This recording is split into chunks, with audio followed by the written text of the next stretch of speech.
Hello students, today we'll be starting chapter 1 economics standard 11. अपने उसी का chapter 1 complete कर लिया. We'll be starting chapter 1 of economics. Okay. So let's start without wasting much of the time. Let's get to the point. ये chapter में सबसे पहले जो पॉइंट ऑफ डिस्कशन है वो अपन डायग्राम्स और ग्राफ के बारे में पढ़ेंगे. डायग्राम्स किसे बोलते हैं और ग्राफ किसे बोलते हैं, दोनों बहुत ही इंपॉर्टेंट है. डायग्राम क्या होता है और ग्राफ क्या होता है, ये क्लैरिटी रखना. तो सबसे पहले अपन पढ़ते हैं डायग्राम के बारे में. तो डायग्राम में representation of observable data by way of picture. कोई भी ऑब्जर्वेबल डेटा को जब आप पिक्चर के थ्रू रिप्रेजेंट करते हो तो उसको बोलते हैं डायग्राम. मतलब कोई भी ऑब्जर्वेबल डेटा को जब आप पिक्चर में डाल देते हो तो वो डायग्राम बन जाता है. It is representation of observable data by way of picture. अब बेसिकली जब आप डायग्राम बनाते हो आपको स्केल चाहिए, मेजरमेंट लेना पड़ता है. जब भी आप डायग्राम्स बनाते हो आपको स्केल का यूज रहता है, मेजरमेंट लेना पड़ता है. जब आपको डायग्राम बनाना है या डायग्राम समझना है तो थरो नॉलेज ऑफ स्टैटिस्टिक्स होना जरूरी नहीं है. अगर आपको डायग्राम बनाना है या डायग्राम समझना है तो आपको स्टैटिस्टिक्स के बारे में बहुत थरो नॉलेज होना जरूरी नहीं है. थोड़ी बहुत आपको स्टैटिस्टिक्स की नॉलेज है तो भी आप डायग्राम बना सकते हो और मेजर या समझ सकते हो. डायग्राम यूजुअली जो सेल्फ एक्सप्लेनेटरी डेटा, जो ऐसा डेटा होता है जो खुद ही समझा जा सकता है, सेल्फ एक्सप्लेनेटरी डेटा के लिए यूज होता है. वही बोले कि जो लेमैन होता है, लेमैन मतलब कॉमन मैन. कॉमन मैन को अगर डायग्राम बनाना है या कॉमन मैन को डायग्राम समझना है तो उसको स्टैटिस्टिक्स की इंफॉर्मेशन होना जरूरी नहीं है. It is used by advertisement company. Usually ये कहाँ यूज होता है, यूजुअली एडवर्टाइजमेंट कंपनीज जो होती है, एडवर्टाइजमेंट कंपनी डायग्राम्स बनाती है, गवर्नमेंट डायग्राम्स बना के इंफॉर्मेशन देती है. And also by the it is represented observe and by the social organization. जो सोशल ऑर्गेनाइजेशन होता है वो. अब ये आ जाएगा डायग्राम यूजुअली जो डिस्क्रीट डेटा होता है उसके लिए होता है. डिस्क्रीट फ्रीक्वेंसी डिस्ट्रीब्यूशन के लिए हम डायग्राम यूज करते हैं. डिस्क्रीट फ्रीक्वेंसी डिस्ट्रीब्यूशन क्या होता है आपने 11th स्टैंडर्ड में पढ़ चुके, जो कंटिन्यूअस फॉर्म में नहीं होता, डिस्क्रीट डिस्ट्रीब्यूशन उसको बोलते हैं. ठीक है, ओके. तो वापस डायग्राम बेसिकली सिंपल सी definition, it is representation of observable data by way of pictures. जब हम एक ऑब्जर्वेबल डेटा को पिक्चर के वायर रिप्रेजेंट करते हैं उसको बोलते हैं diagram. Diagram is representation of observable data by way of picture. Diagram बनाने के लिए आपको प्रॉपर स्केल चाहिए, मेजरमेंट चाहिए. डायग्राम बनाने के लिए you don't need a thorough knowledge of statistics. Statistics की बहुत ज्यादा नॉलेज होना जरूरी नहीं है. ये कौन सी फ्रीक्वेंसी डिस्ट्रीब्यूशन के लिए यूजफुल है डायग्राम? Discrete frequency distribution. ठीक है, डिस्क्रीट फ्रीक्वेंसी डिस्ट्रीब्यूशन आप 11th स्टैंडर्ड में पढ़ चुके हो, फिर भी मैं आगे आपको एक्सप्लेन थोड़ा सा कर लूंगी. ठीक है, usually diagram self explanatory data के लिए होता है, जो खुद ही एक्सप्लेन किया जा सकता है. जो लेमैन होता है, कॉमन पर्सन, उसको डायग्राम बनाने के लिए या डायग्राम समझने के लिए थरो नॉलेज ऑफ स्टैटिस्टिक्स होना जरूरी नहीं. अब ये जो डायग्राम है कौन कौन यूज करता है? Diagram basically advertisement company use करते हैं, गवर्नमेंट यूज करते हैं और जो सोशल ऑर्गेनाइजेशन हो. एडवर्टाइजमेंट कंपनी अपने प्रोडक्ट पे ध्यान लाने के लिए, अपने प्रोडक्ट पे अटेंशन लाने के लिए यूज करते हैं. उसके बाद होता है जो गवर्नमेंट होता है वो अलग अलग इंफॉर्मेशन देने के लिए यूज करते हैं. जो सोशल ऑर्गेनाइजेशन है वो इंफॉर्मेशन देने के लिए यूज करते हैं. राइट, अब अपन चाहते हैं ग्राफ पे, तो ग्राफ की डेफिनेशन भी सेम है, representation of observable data by way of picture. ये तो कॉमन ही है. डायग्राम भी representation of observable data by way of picture और ग्राफ भी representation of observable data by way of picture. ठीक है, अब देखो मैंने आपको बताया था जो डायग्राम होता है वो डिस्क्रीट फ्रीक्वेंसी डिस्ट्रीब्यूशन के लिए यूज होता है. तो जो ग्राफ होता है वो कंटिन्यूअस फ्रीक्वेंसी डिस्ट्रीब्यूशन के लिए यूज होता है. कंटिन्यूअस मतलब जैसे 10 to 20, 20 to 30, 30 to 40, जो यूजुअली क्लास रेंज फॉर्म में होता है. ठीक है, तो जो ग्राफ होता है वो कंटिन्यूअस फ्रीक्वेंसी डिस्ट्रीब्यूशन के लिए यूज होता है. Thorough knowledge of statistics is required to understand and draw graph. अगर आपको ग्राफ बनाना है या तो ग्राफ समझना है उसके लिए स्टैटिस्टिक्स की थरो नॉलेज मतलब प्रॉपर नॉलेज बहुत जरूरी होना. स्टैटिस्टिक्स की थरो नॉलेज होगी तभी आप जाके डायग्राम को बना पाओगे, ग्राफ को बना पाओगे या ग्राफ को समझ पाओगे. ये जो ग्राफ होता है वो स्टूडेंट आपको पता है 4 कोड्रेंट्स होते हैं. 4 कोड्रेंट्स में से कोई भी कोड्रेंट में बनाया जाता है और ये 4 कोड्रेंट एक्स और वाई एक्सिस के इंटरसेक्शन से बनते हैं. एक बार देख लो, मैं हल्का सा समझा रही हूँ, आपको पता ही होगा. देखो ये जो अपना होता है वो होता है वाई एक्सेस, जो स्टैंडिंग लाइन होती है और स्लिपिंग लाइन एक्स एक्सेस। ये एक्स एक्सेस होता है और ये वाई एक्सेस होता है। अब ये एक कोड्रेंट, ये दूसरा कोड्रेंट, ये तीसरा कोड्रेंट, ये चौथा कोड्रेंट, ये एक्स एक्सेस और ये ओरिजिन। एक्स एक्सेस और वाई एक्सेस के इंटरेक्शन से जो 4 कोड्रेंट बनते हैं उसमें से कोई भी कोड्रेंट पे बना सकते हैं, ठीक है। यूजुअली जो ग्राफ होता है ना वो ग्राफ पेपर पे बनाया जाता है। ग्राफ जो होता है वो ग्राफ पेपर पे बनाया जाता है। अभी ग्राफ किसके लिए यूज होता है? It is use bye researchers, जो एजुकेशनल इंस्टीट्यूट होते हैं। जो लेमैन होता है वो कभी भी ग्राफ के बाहर चीजें नहीं बताता। लेमैन हमेशा कौन सा यूज करता है? डायग्राम यूज करता है। और जो रिसर्चर्स, जो एक्सपीरियंस पर्सन होते हैं, जो एजुकेशनलिस्ट होते हैं, वो यूज करते हैं graph. Not use for conveying information to general public. अगर आपको जनरल पब्लिक को कोई इंफॉर्मेशन कन्वे करनी है सॉरी, तो आप ग्राफ नहीं यूज कर सकते। वापस पूरा ध्यान यहाँ पे, ठीक है। ग्राफ क्या है? Representation of observable data by way of picture, same as diagram. तो डायग्राम और ग्राफ सेम है? नहीं। ग्राफ में बेसिकली आपको थरो नॉलेज ऑफ स्टैटिस्टिक्स चाहिए। स्टैटिस्टिक्स के बारे में बहुत नॉलेज चाहिए, तभी जब आप जाके आप ग्राफ को बना सकते हैं तो ग्राफ को समझ सकते हैं। Graph usually continuous frequency distribution वाले डेटा के लिए बनाया जाता है, ठीक है। जो एक्स एक्सिस और वाई एक्सिस को इंटरसेक्शन से 4 कोड्रेंट्स बनते हैं, उसमें से किसी पे बनाया जाता है। ग्राफ यूजुअली ग्राफ पेपर पे बनाया जाता है। और ग्राफ को कौन यूज करते हैं? जो रिसर्चर्स होते हैं, एजुकेशनलिस्ट होते हैं। ग्राफ कभी भी कॉमन मैन को इंफॉर्मेशन कन्वे करने के लिए नहीं उपयोगी होता, नहीं यूजफुल होता, ठीक है। तो अगेन वन मोर, डायग्राम और ग्राफ अपन ने पढ़ा। जो डायग्राम और ग्राफ दोनों की डेफिनेशन सेम है, representation of observable data by way of picture. Diagram बनाने के लिए आपको स्टैटिस्टिक्स की थरो नॉलेज नहीं चाहिए, लेकिन ग्राफ बनाने के लिए आपको स्टैटिस्टिक्स की थरो नॉलेज चाहिए। डायग्राम बनाने के लिए आप diagram usually discrete frequency distribution वाले डेटा का बनाते हो। ग्राफ आप कंटीन्यूअस फ्रीक्वेंसी डिस्ट्रीब्यूशन वाले डेटा का बनाते हो। जो डायग्राम होता है वो लेमैन के लिए समझना और बनाना इजी है। जो ग्राफ है वो लेमैन के लिए समझना और बनाना इजी नहीं है। जो ग्राफ है वो ग्राफ पेपर पे बनाया जाता है और जो डायग्राम है वो हम नॉर्मल सिंपल पेपर पे बना सकते हैं।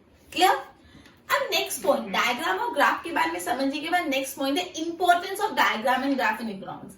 इकोनॉमिक्स में डायग्राम और ग्राफ का क्या महत्व है, क्या इंपॉर्टेंस है, वो अभी अपन पढ़ने वाले हैं। Study of economic which is perceived as difficult became easy by way of diagram and graph. Economics को पढ़ना बहुत मुश्किल माना जाता है। इकोनॉमिक्स को पढ़ना बहुत मुश्किल माना जाता है, लेकिन डायग्राम और ग्राफ से इकोनॉमिक की पढ़ाई सरल हो जाती है, इजियर हो जाती है।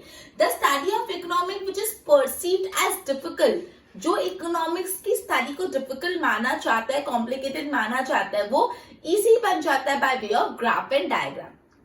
उसके बाद trends of the economic parameter over various year can be observe through single diagram और ग्राफ। अब एक डायग्राम या ग्राफ से ट्रेंड का भी अंदाजा लगा सकते हो। ट्रेंड मतलब क्या होता है? ट्रेंड मतलब क्या होता है? ओवर द इयर्स उसमें क्या उतार चढ़ाव है। समझो एक कंपनी है, एक कंपनी 2010 में स्टार्ट हुई है। 2010 में उन्होंने 1 करोड़ का टर्नओवर किया।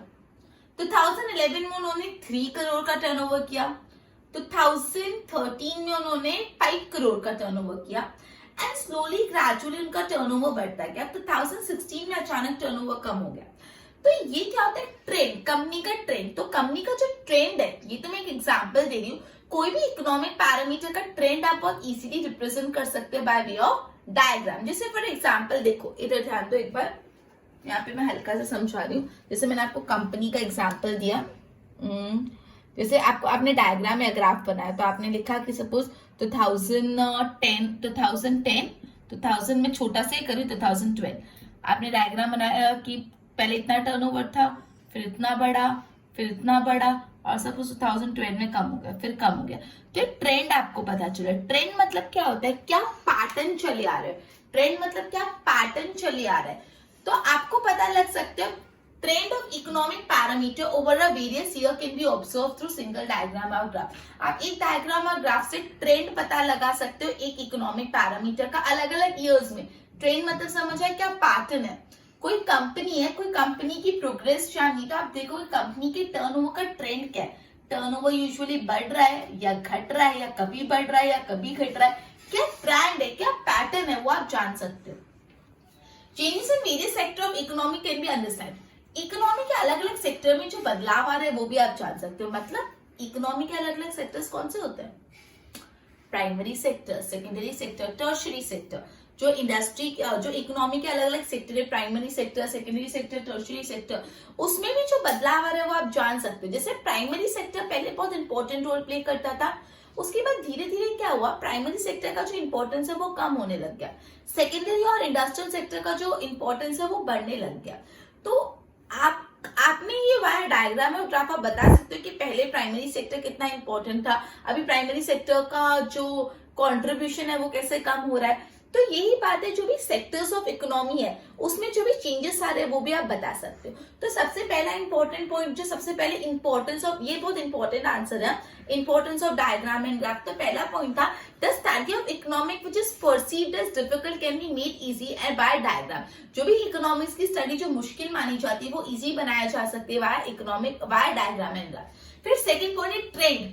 Trend of various economic parameter over the years can be express. पहला था जो स्टडी डिफिकल्ट मानी जाती है वो इजी हो जाती है। सेकंड, ट्रेंड के बारे में पता चलता है। Third, changes in various sector of economy, जो इकोनॉमी के सेक्टर में बदलाव आ रहा है उसके बारे में पता चलता है। कंपैरिजन बहुत इजी हो जाता है, comparison of some economic parameter बहुत इजी होता है। जैसे आपको कोई रीजन, कोई सेक्टर, कोई टाइम पीरियड के बारे में जानना है, कोई भी चीज को कंपेयर करना है। जैसे आपको देखना है कि आपकी कंपनी ने आपको ये एनालिस करना है दो कंपनी का टर्नओवर, एक सपोज एक दोनों कंपनी के टर्नओवर का आप कंपेयर करो, ये कंपनी है, कंपनी इतना टर्नओवर करे, कंपनी भी इतना टर्नओवर करे, तो आप पता लगा सकते हो कौन सी कंपनी ज्यादा प्रॉफिटेबल है। तो बेसिकली आप कंपैरिजन बहुत इजीली कर सकते हो।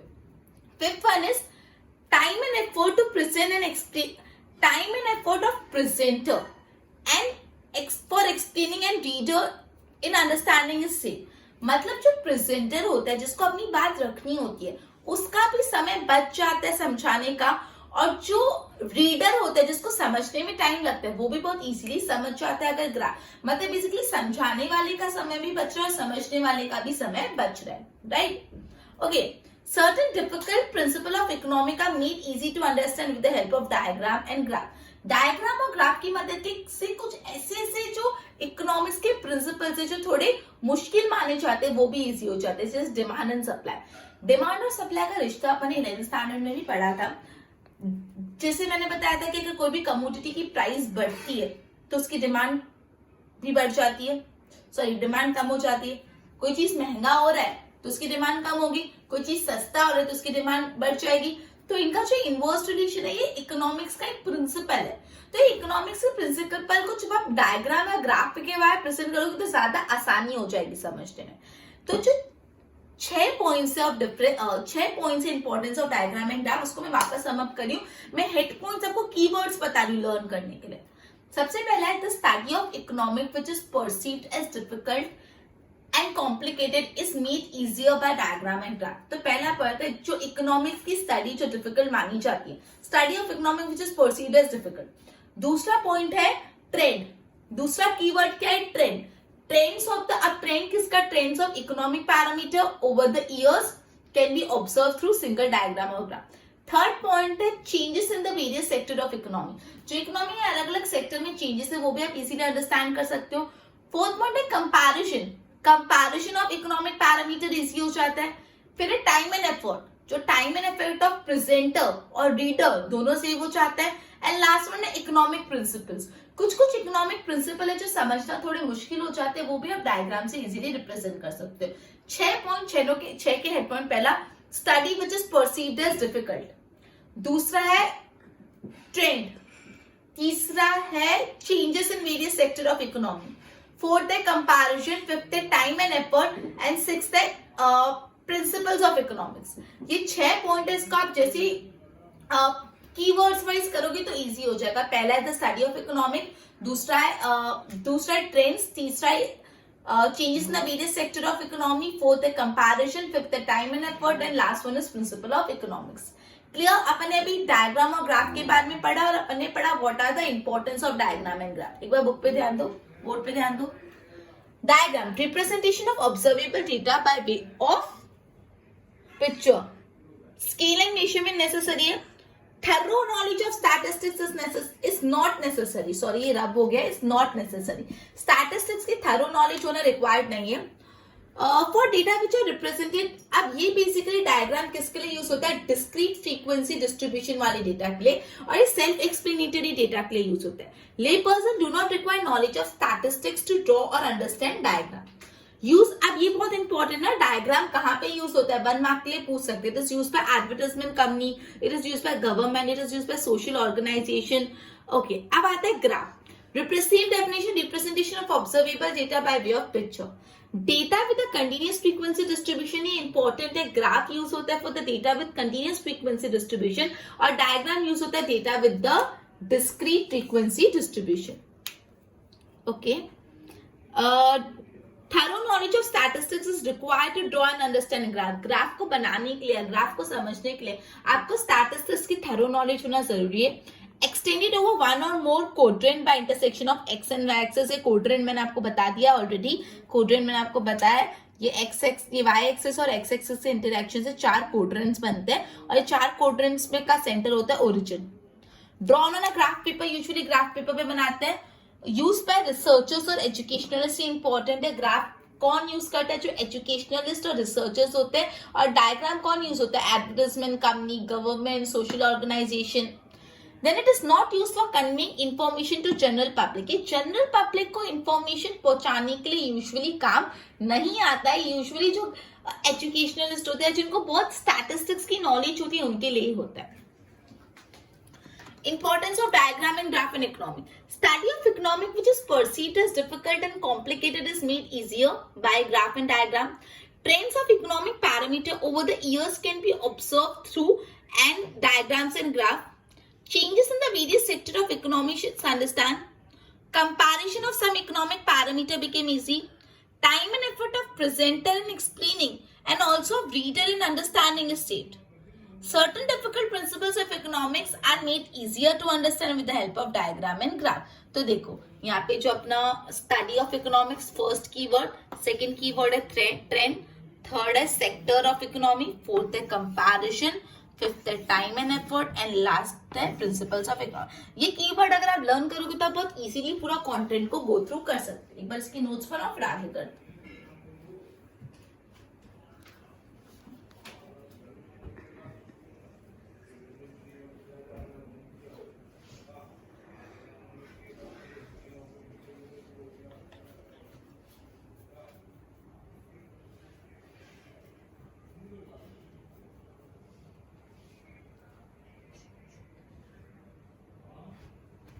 नेक्स्ट चीज पढ़ रहे which are the aspect to be considered while drawing a diagram and graph. अपन इससे पहले पढ़ा था इंपॉर्टेंस क्या डायग्राम और ग्राफ का.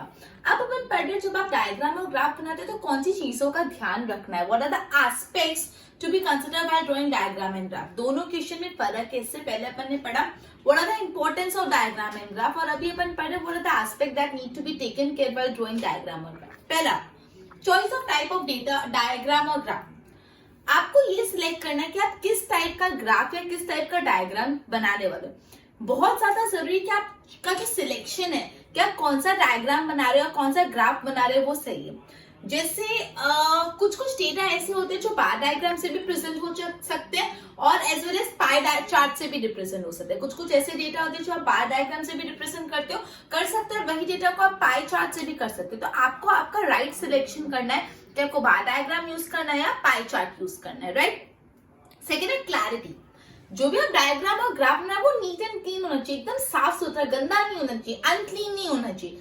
क्लैरिटी होना चाहिए, clean and neat and clear होना चाहिए. आप अलग अलग कलर्स या अलग अलग शेडिंग यूज कर सकते हो इंफॉर्मेशन को ज्यादा क्लियर बनाने के लिए. सबसे पहले आपको चूज करना है कि choice of the type of diagram और ग्राफ. सबसे पहले चॉइस.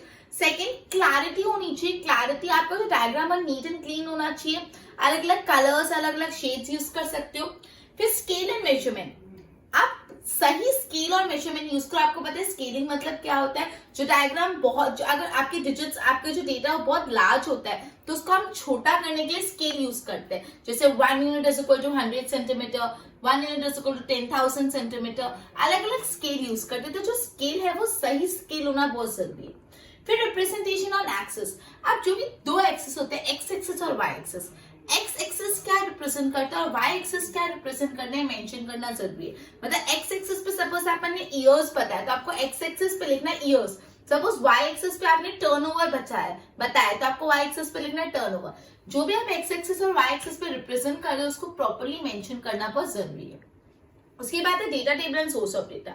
जो भी डेटा आप रिप्रेजेंट कर रहे हो वो डेटा आया कहां से, उसका सोर्स कहां से आया, वो आपको मेंशन करना जरूरी है। डेटा टेबल और सोर्स ऑफ डेटा अच्छे से मेंशन करो, जिससे वो डेटा ज्यादा रिलायबल हो जाएगा, भरोसेमंद हो जाएगा वो डायग्राम। फिर मेथड ऑफ कैलकुलेशन। अगर जो डेटा सेल्फ एक्सप्लेनेटरी नहीं होता, जिस डेटा में आपको थोड़ी कैलकुलेशन करनी है, तो आपको पूरी स्टैटिस्टिकल कैलकुलेशन करके बतानी है ये आंसर, ये पॉइंट आया कहां से, राइट। चलो वापस सबसे पहले ये क्वेश्चन है, what are the aspect that need to be considered while drawing the diagram और ग्राफ। तो सबसे पहले choice of type of the data और ग्राफ। सबसे पहले आपको चूज करना है किस टाइप का डेटा या किस टाइप का ग्राफ आप बनाओगे। जैसे कोई डेटा को हम बार डायग्राम से भी रिप्रेजेंट कर सकते हैं, पाई चार्ट से। आपको सिलेक्ट करना है आपको दोनों में से कौन सा यूज करना है। दूसरा है क्लैरिटी। आपका डायग्राम क्लीन होना चाहिए, नीट होना चाहिए। आप अलग अलग कलर्स और अलग अलग शेड्स यूज कर सकते हो इसके लिए। Scale and measurement. आपको अपने डायग्राम में प्रॉपर स्केलिंग, प्रॉपर मेजरमेंट करना है। उसके बाद है रिप्रेजेंटेशन ऑन एक्सिस। जो भी एक्स एक्सिस और वाई एक्सिस पे आप क्या रिप्रेजेंट कर रहे हो वो मेंशन करना जरूरी है। Data table and source. आपका जो भी डेटा कहां से आया वो मेंशन करना जरूरी है। अगर आपने डेटा का सोर्स मेंशन किया तो वो डायग्राम या ग्राफ ज्यादा रिलायबल हो जाएगा। Method of calculation, calculating data. अगर डेटा सेल्फ एक्सप्लेनेटरी है तो ठीक है, लेकिन अगर डेटा सेल्फ एक्सप्लेनेटरी नहीं है, उसमें कुछ कैलकुलेशंस है तो कैलकुलेशन प्रॉपर्ली दिखा। क्लियर? कोड पे ध्यान दो। Aspect to be considered while drawing the graph और डायग्राम। इंपॉर्टेंट है answer. Choice of the type of data और ग्राफ एंड द प्रेजेंटेशन। तो राइट टाइप ऑफ डायग्राम और ग्राफ चूज करो। Certain data to be represented by both bar diagram as well as pie diagram. तो आपको select करना है कि कौन सा यूज करना है। User need to select, make a right choice.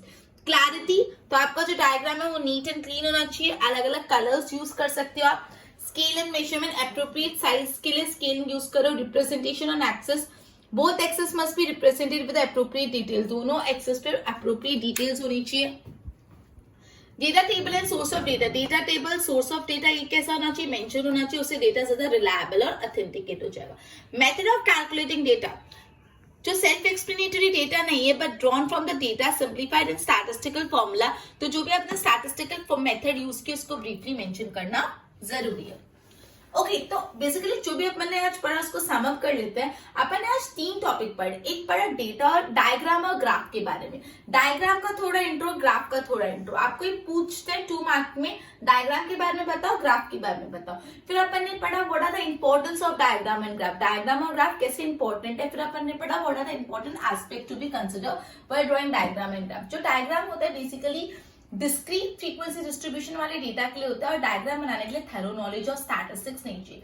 Graph continuous frequency distribution वाले डेटा के लिए चाहिए और ग्राफ बनाने के लिए थैरो नॉलेज और स्टैटिस्टिक्स चाहिए। डायग्राम लेमैन बना भी सकता है, समझ भी सकता है। जो ग्राफ है वो लेमैन ना बना सकता है ना समझ सकता है। फिर इंपॉर्टेंट एस्पेक्ट्स में अपन ने पढ़ा जो भी जो इकोनॉमिक स्टडी डिफिकल्ट होती है वो इजी हो जाती है ग्राफ और डायग्राम से। अलग अलग पैरामीटर्स का कंपैरिजन इजी हो जाता है। जो चेंजेस हो रहे हैं इन the various sector of economy उसको आप अच्छे से बता सकते हो। जो भी ट्रेंड्स ऑफ इकोनॉमिक पैरामीटर्स वो अच्छे से बता सकते हो। तो ये सब अपन ने इंपॉर्टेंस ऑफ डायग्राम और ग्राफ पढ़ा। फिर अपन ने पढ़ा what are the important point या important aspect to be considered while drawing diagram and graph. तो पहला right choice of the data और ग्राफ। सबसे पहले कौन सा डायग्राम है कौन सा ग्राफ बनाना है वो चूज करना है। Second clarity, third scale, fourth axes के बारे में, फिफ्थ सोर्स के बारे में और लास्ट में मेथड ऑफ कैलकुलेशन। अपना लेक्चर आज इधर कंप्लीट होता है। एक बार इसके नोट्स बनाना प्रॉब्लम। Good bye everyone.